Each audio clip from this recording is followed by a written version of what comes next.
Hi everyone, how's it going? This is Mike, and it's time for midweek chat. This is 7/24, yeah, July 24th, 2014, of the Summer from Hell. And I'm saying that because I'm not having a great summer, but it's about to get better soon.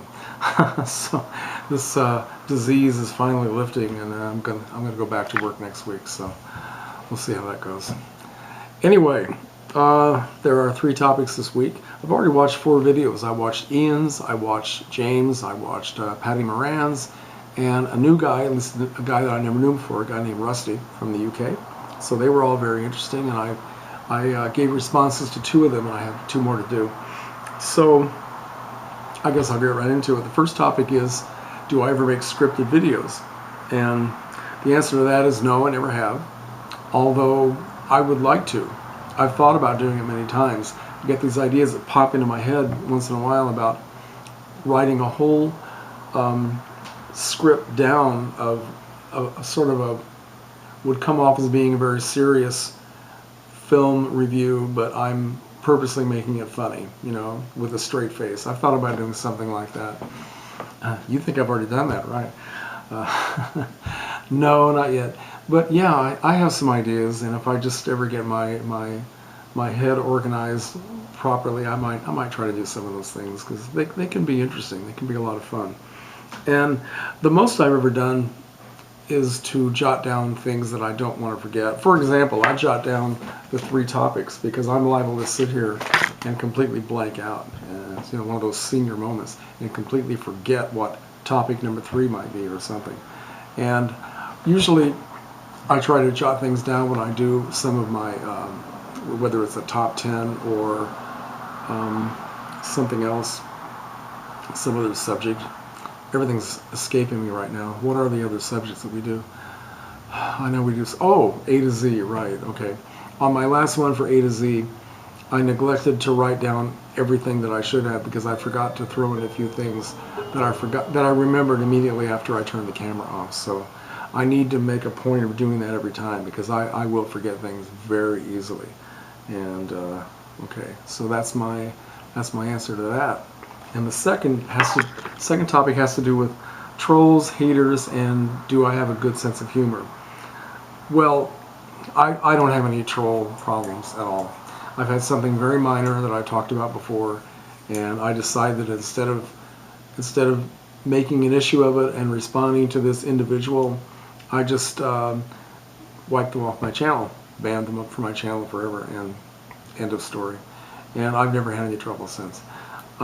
Never had any people make hateful comments or really disagree with what I have to say. I mean, I don't think that means that I'm always right about what I think, but maybe I just don't arouse that much passion about, you know, what I talk about or something. So I don't know. And I'm not sure I want to arouse that kind of passion, quite frankly. But yeah, I'm not looking to start confronting trolls or people who would like to see me dead or stuff like that. That's not much fun. I recently got involved in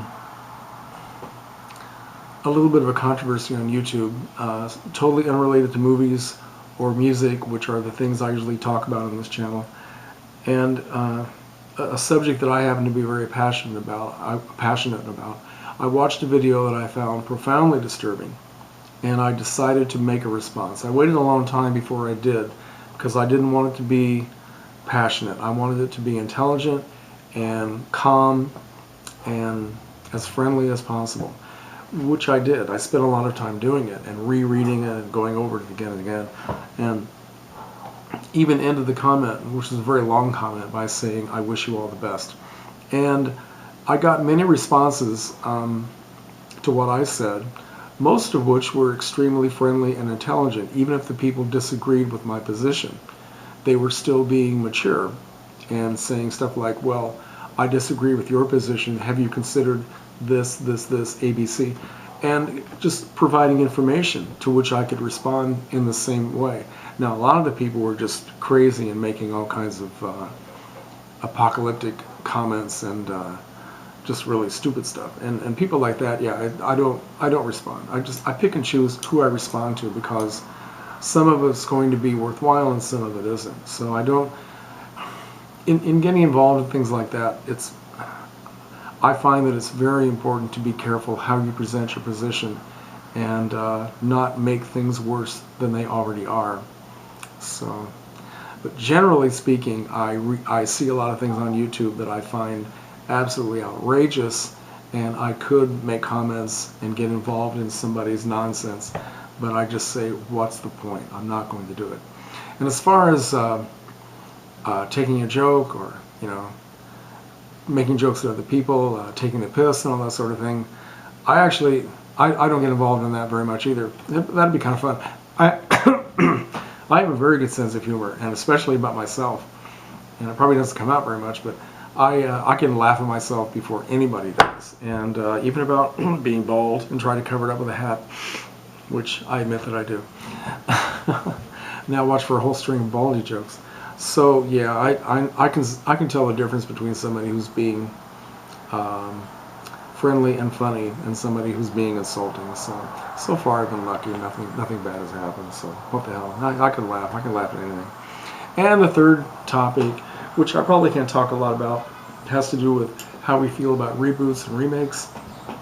As far as remakes, I admit that I don't go see a lot of them, so I can't make a lot of comments. But in my response to Patty Moran's chat video, I said that sometimes a remake can be as good as or better than the original. And the example that came to my mind was the 1978 version of Invasion of the Body Snatchers, which to me was a classic all on its own.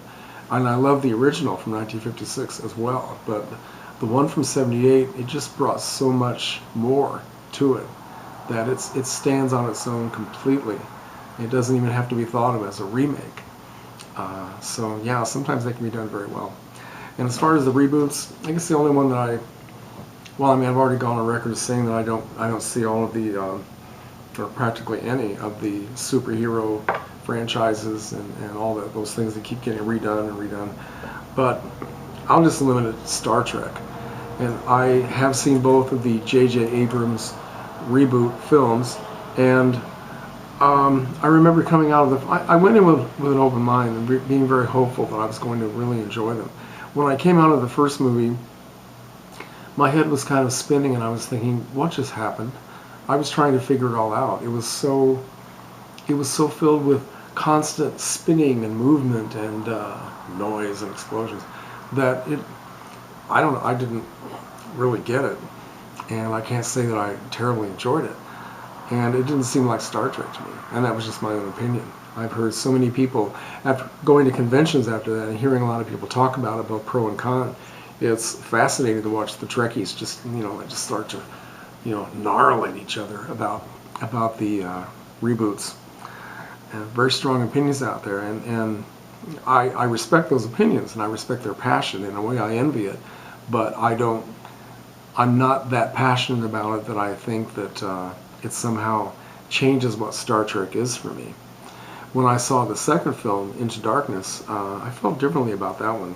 I actually enjoyed the story and felt a little bit more positive about that one than I did the first. And I guess I'm trying to keep an open mind about the second one, or the third one, which I guess is having a different director. I don't know too much about it. But I don't know. I agree with the people who say that, so what if they reboot everything? You still have the ones that you love, and you can always enjoy them. So it's something I'm not that, terribly excited about, really. Sorry. But anyway, I guess that's my contribution to chat, such as it is, and responses are definitely welcome. Friendly responses. Thank you.